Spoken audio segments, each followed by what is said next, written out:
നമസ്കാരം, ഈസി അക്കൗണ്ട്സിലേക്ക് സ്വാഗതം. ഞാൻ എടുക്കാൻ പോകുന്നത് +1 അക്കൗണ്ടിംഗ് ആണ്. അപ്പോൾ അതിൽ ഫസ്റ്റ് മൊഡ്യൂളായിട്ടുള്ള ഇൻട്രൊഡക്ഷൻ ടു അക്കൗണ്ടിംഗ് ആണ് നമ്മൾ എടുത്തുകൊണ്ടിരിക്കുന്നത്. അപ്പോൾ അതിനകത്ത് വളരെ ഇമ്പോർട്ടൻ്റ് ആയിട്ടുള്ളൊരു ടോപ്പിക്കാണ് ഇന്ന് പറയാനായിട്ട് പോകുന്നത്.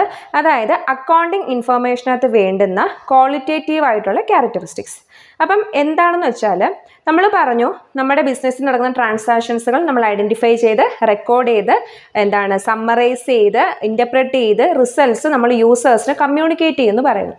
ഈ റിസൾട്ട്സ്, അതായത് നമ്മൾ ഈ പ്രിപ്പയർ ചെയ്യുന്ന ഫിനാൻഷ്യൽ സ്റ്റേറ്റ്മെൻറ്റ്സിൽ നിന്നും കിട്ടുന്ന ഇൻഫർമേഷനെയാണ് നമ്മൾ അക്കൗണ്ടിങ് ഇൻഫർമേഷൻ എന്ന് പറയുന്നത്. അതായത് നമ്മൾ ലാഭമാണോ നഷ്ടമാണോ എന്ന് അറിയുന്നതിന് വേണ്ടിയിട്ട് profit and loss account prepare ചെയ്യും.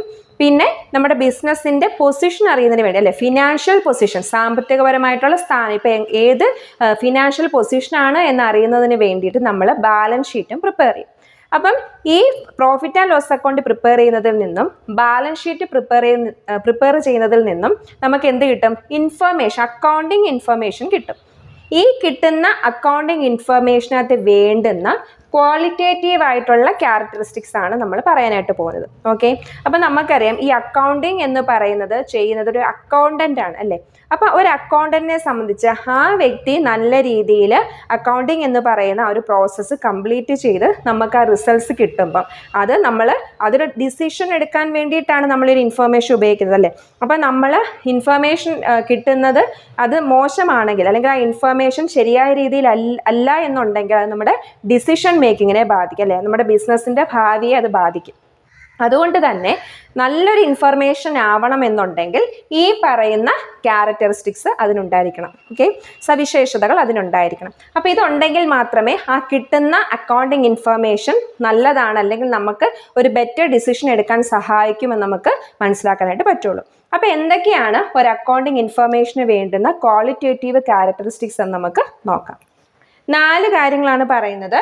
1 reliability, 2 relevance, then understandability, then comparability. അപ്പോൾ നമുക്ക് ഓരോന്നും എന്താണെന്ന് ഡീറ്റെയിൽഡ് ആയിട്ട് നോക്കാം.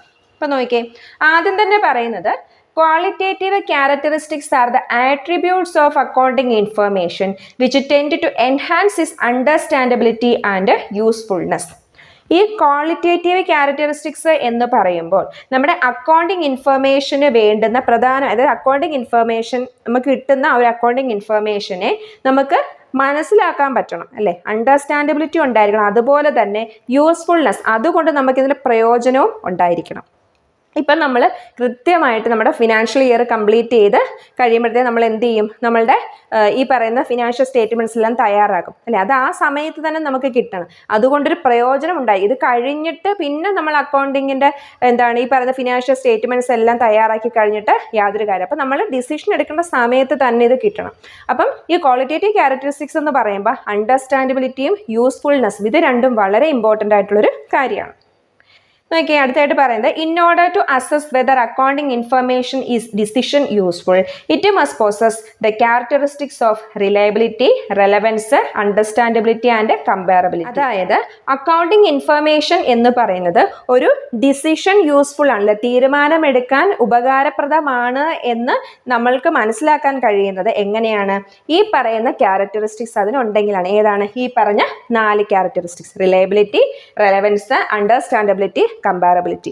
ഈ 4 ക്യാരക്ടറിസ്റ്റിക്സ് ഉണ്ടെങ്കിൽ നമുക്ക് അക്കൗണ്ടിങ് ഇൻഫർമേഷൻ നമുക്ക് തീരുമാനമെടുക്കാൻ സഹായിക്കുന്നതാണ് എന്ന് നമുക്ക് മനസ്സിലാക്കാൻ പറ്റും.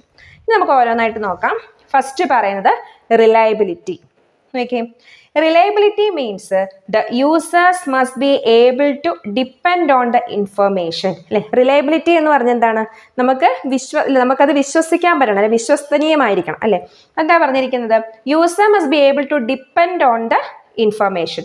ഒരു റിലയബിലിറ്റിയാണ് നമ്മൾ ആ ഒരു ഇൻഫർമേഷനെ എത്രത്തോളം ആശ്രയിക്കാൻ കഴിയും എന്നുള്ളതാണ് റിലയബിലിറ്റി കൊണ്ട് ഉദ്ദേശിക്കുന്നത്. The reliability of accounting information is determined by the degree of correspondence between what the information convey about the transaction or events that have occurred, measured and displayed. അതായത് ഒരു അക്കൗണ്ടിങ് ഇൻഫർമേഷൻ്റെ റിലയബിലിറ്റി എന്ന് പറയുന്നത് നമ്മൾ determine ചെയ്യുന്നത് എങ്ങനെയാണെന്ന് ചോദിച്ചാൽ, ഒരു ഇൻഫർമേഷനകത്ത് എന്താണ് കൺവേ ചെയ്യുന്നത്, അല്ലേ? അത് ഈ പറഞ്ഞ പോലെ നമ്മൾ അത് സംഭവിക്കുമ്പോഴും അത് മെഷർ ചെയ്യുമ്പോഴും അതുപോലെ തന്നെ അത് ഡിസ്പ്ലേ ചെയ്യുന്നതിലൂടെയൊക്കെ എന്താണ് ഇത് കൺവേ ചെയ്യുന്നത്, അതിൻ്റെ ഡിഗ്രിയാണ് നമ്മൾ ആ ഒരു ട്രാൻസാക്ഷൻ്റെ റിലയബിലിറ്റിയെ അളക്കുന്നത്. Okay, A reliable information should be free from errors and bias and faithfully represents what it is mean to represent. ഒരു ഇൻഫർമേഷൻ റിലയബിൾ ആവണം എന്നുണ്ടെങ്കിൽ അതിനകത്ത് എന്തുണ്ടാവാൻ പാടില്ല, എറേഴ്സ് അല്ലെ, തെറ്റുകൾ ഉണ്ടാവാനായിട്ട് പാടില്ല. അതുപോലെ തന്നെ ബയാസിൽ നിന്നും ഫ്രീ. എന്താണ് ബയാസ് എന്ന് പറഞ്ഞാൽ, ഇപ്പോൾ ഒരു അക്കൗണ്ടന്റ് ഈ പറയുന്ന ട്രാൻസാക്ഷൻസ് ഒക്കെ ഐഡന്റിഫൈ ചെയ്ത് റെക്കോർഡ് ചെയ്യുന്ന സമയത്ത് അയാൾ മനഃപൂർവ്വം അതിനകത്ത് ഈ ഫ്രോഡ്സ് ഒന്നും കാണിക്കാൻ പാടില്ല. അതായത് അയാളുടെ ഒരു സ്വാധീനം അതിനകത്ത് ഉണ്ടാവാൻ പാടില്ല. അതായത് ബിസിനസ്സിൽ ലാഭമാണെന്ന് മനഃപൂർവ്വം കാണിക്കുന്നതിന് വേണ്ടിയിട്ട് ചില എക്സ്പെൻസസുകളൊക്കെ കാണിക്കാതിരിക്കുക, ഇല്ലാത്ത ഇൻകം ഉള്ളതായിട്ട് കാണിക്കുക, അങ്ങനെയൊന്നും ചെയ്യാനായിട്ട് പാടില്ല. അതാണ് ഫ്രീ ഫ്രം ബയാസ് ആയിരിക്കണം. അതുപോലെ തന്നെ faithfully represents what it is mean to represents. എന്താണ് ശരിക്കും ഇത് റെപ്രസെൻറ്റ് ചെയ്യുന്നത്, അത് തന്നെ ഈ ഒരു അക്കൗണ്ടിങ് ഇൻഫർമേഷൻ റെപ്രസെൻറ്റ് ചെയ്തിരിക്കണം. To ensure reliability, the information disclosed must be credible, verifiable by independent parties, use the same method of measuring and be neutral and faithful. അതായത് ഒരു അക്കൗണ്ടന്റ് ചെയ്ത ആ ഒരു പ്രോസസ്സ് അല്ലെ, ഒരു അക്കൗണ്ടന്റ് എന്ത് ചെയ്തു, ഈ പറയുന്ന പോലെ എല്ലാം ചെയ്തു, ഫൈനൽ അക്കൗണ്ട്സ് പ്രിപ്പയർ ചെയ്തു.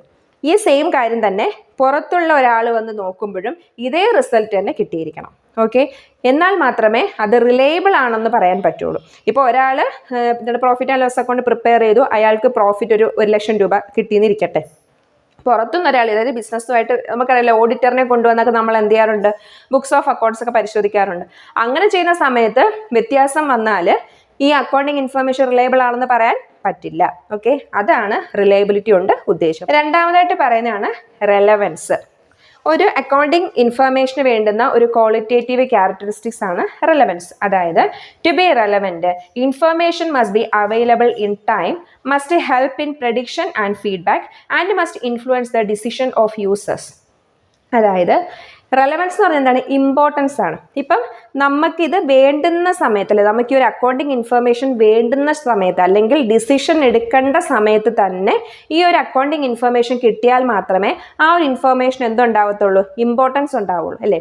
ഇപ്പം നമുക്ക് ഈ വർഷം നമ്മൾ എന്ത് ചെയ്യാണ്, നമ്മൾക്കറിയാം ഓരോ വർഷവും നമ്മൾ ഈ അക്കൗണ്ടിങ് ഇൻഫർമേഷൻ കിട്ടും, അതുവഴി നമ്മൾ ഫിനാൻഷ്യൽ സ്റ്റേറ്റ്മെൻറ്റ്സ് തയ്യാറാക്കും, അതുവഴി അക്കൗണ്ടിങ് ഇൻഫർമേഷൻ എടുക്കും, അപ്പോൾ നമ്മൾ ഡിസിഷൻ എടുക്കും. നമ്മൾ ഇപ്പം ഈ വർഷം നമ്മൾ ഡിസിഷൻ എടുക്കുമ്പോൾ ഇതിന് മുന്നത്തെ ഫിനാൻഷ്യൽ സ്റ്റേറ്റ്മെൻറ്റ്സുകൾ വെച്ചിട്ടല്ല നമ്മൾ എടുക്കുന്നത് അല്ലേ, ഇപ്പോൾ വേണ്ടുന്ന അല്ലെ നമ്മളിപ്പോൾ നമുക്ക് എന്താണോ വേണ്ടുന്നത് അത് വെച്ചിട്ടാണ് എടുക്കുന്നത്. അപ്പം നമുക്ക് കൃത്യമായ സമയത്ത് നമുക്ക് ലഭിച്ചാൽ മാത്രമേ നമുക്ക് എന്ത് പറയാൻ പറ്റത്തുള്ളൂ, ഈ അക്കൗണ്ടിങ് ഇൻഫർമേഷൻ റെലവൻ്റ് ആണ് എന്ന് പറയാൻ പറ്റും, അല്ലെങ്കിൽ അതിനൊരു ഇമ്പോർട്ടൻസ് നമ്മൾ കൊടുക്കുകയുള്ളൂ. അപ്പോൾ ഇവിടെ പറയുന്നത് അതുപോലെ തന്നെ ഇത് പ്രഡിക്ഷനും അതുപോലെ നമുക്ക് ഫീഡ്ബാക്കിനും ഒക്കെ സഹായിക്കുന്നത് ആയിരിക്കണം. അതുപോലെ തന്നെ യൂസറിൻ്റെ ഡിസിഷൻ അല്ലെ, യൂസർ തീരുമാനം എടുക്കുന്ന സമയത്ത് അയാളെ ഇൻഫ്ലുവൻസ് ചെയ്യുന്ന തരത്തിലും ആയിരിക്കണം അല്ലേ. ഇതുകൊണ്ട് ഒരു പ്രയോജനമില്ല എന്നുണ്ടെങ്കിൽ അത് റെലവൻ്റ് എന്ന് പറയാൻ പറ്റുമോ, ഇല്ല. അപ്പം ഒരു യൂസറിൻ്റെ തീരുമാനം എടുക്കുന്നതിനെ സ്വാധീനിക്കുന്നതാണെങ്കിൽ നമുക്കതിന്, അതായത് സ്വാധീനിക്കുന്നതായിരിക്കണം ഒരു അക്കൗണ്ടിങ് ഇൻഫർമേഷൻ. ഓക്കെ, അപ്പം നോക്കിയേ എന്തൊക്കെ കാര്യങ്ങളിലാണ് ഒരു യൂസറിൻ്റെ ഡിസിഷനെ സ്വാധീനിക്കേണ്ടതെന്ന് വെച്ചാൽ, helping them from prediction about the outcome of past, present or future events. നമുക്ക് കിട്ടിയിരിക്കുന്ന അക്കൗണ്ടിങ് ഇൻഫർമേഷൻ വെച്ചിട്ട് പ്രസൻറ്റിൽ ഇപ്പോൾ എന്താണ്, പാസ്റ്റിൽ എന്തായിരുന്നു, ഇനി ഫ്യൂച്ചറിൽ എന്താവും എന്നൊക്കെ പ്രെഡിക്റ്റ് ചെയ്യാൻ നമുക്ക് പറ്റണം. അതുപോലെ തന്നെ confirming or correcting their past evaluations അല്ലേ, നമുക്ക് കഴിഞ്ഞ ഇവാലുവേഷൻസുകൾ അല്ലേ, നമ്മുടെ വിലയിരുത്തലുകളെയൊക്കെ നമുക്ക് എന്ത് ചെയ്യാൻ പറ്റണം, കറക്റ്റ് ചെയ്യാനും പറ്റണം. ഇതിനൊക്കെ നമുക്ക് ഈ അക്കൗണ്ടിങ് ഇൻഫർമേഷൻ കൊണ്ട് സാധ്യമാവണം, എന്നാൽ മാത്രം ഇത് റെലവൻ്റ് ആണെന്ന് പറയാൻ പറ്റുള്ളൂ. ഇനി അടുത്തതായിട്ട് പറയുന്നത് അണ്ടർസ്റ്റാൻഡബിലിറ്റി ആണ്. മൂന്നാമതായിട്ട് പറയുന്നത് അണ്ടർസ്റ്റാൻഡബിലിറ്റിയിൽ പറയുന്നത് it means decision maker must interpret accounting information in the same sense as it is prepared and convert to the. Understandability എന്ന് പറഞ്ഞാൽ എന്താണ്, നമുക്ക് മനസ്സിലാക്കാൻ പറ്റണം അല്ലേ.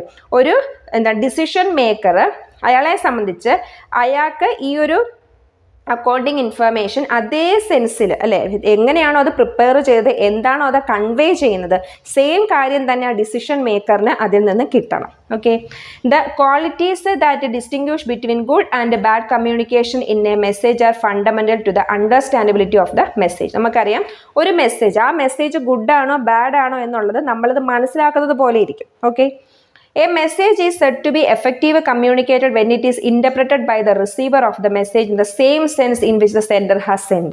ഒരു എക്സാമ്പിൾ ആണ് പറയുന്നത്, ഒരു മെസ്സേജ്, ആ മെസ്സേജ് മനസ്സിലായി എന്ന് നമ്മൾ എങ്ങനെ തിരിച്ചറിയുന്നത്? ആ സെൻഡർ, ആ മെസ്സേജ് അയക്കുന്ന ആള് എന്താണോ ആ മെസ്സേജിലൂടെ അയാൾ കൺവേ ചെയ്യാൻ ഉദ്ദേശിച്ചത് അതേ കാര്യം തന്നെ റിസീവറിനും കിട്ടണം അല്ലേ? റിസീവറും അതേ സെൻസിൽ മനസ്സിലാക്കണം, എന്നാൽ മാത്രമേ അതിന് അണ്ടർസ്റ്റാൻഡബിലിറ്റി എന്ന് മനസ്സിലാക്കാൻ പറ്റൂ. ഇവിടെ പറയുന്നത്, the accountant should present the comparable information in the most intelligible manner without sacrificing relevance and reliability. അതായത് ഇപ്പം എന്താ പറയുന്നത്, നമ്മളുടെ ഡിസിഷൻ മേക്കറിന് ഈ അക്കൗണ്ടിങ്ങിൻ്റെ ഈ ഒരു ഇത് മനസ്സിലാക്കണം, അല്ലെ? അക്കൗണ്ടിങ് ഇൻഫർമേഷൻ ശരിയായ രീതിയിൽ മനസ്സിലാക്കണം. അതിനു വേണ്ടി ഇല്ലാത്ത കാര്യങ്ങൾ ചേർക്കാനോ അല്ലെങ്കിൽ എന്താ പറയുക നമ്മുടെ ഇമ്പോർട്ടൻ്റ് ആയിട്ടുള്ള കാര്യങ്ങൾ അവോയ്ഡ് ചെയ്യുകയോ ഒന്നും ചെയ്യാനായിട്ട് പാടില്ല. ഇവിടെ പറയുന്നതാണ്, അണ്ടർസ്റ്റാൻഡബിലിറ്റി കൊണ്ടുവരുന്നതിന് വേണ്ടിയിട്ട് ഒരിക്കലും റെലവൻസോ റിലയബിലിറ്റിയോ അവിടെ ഒഴിവാക്കാനായിട്ട് പാടില്ല.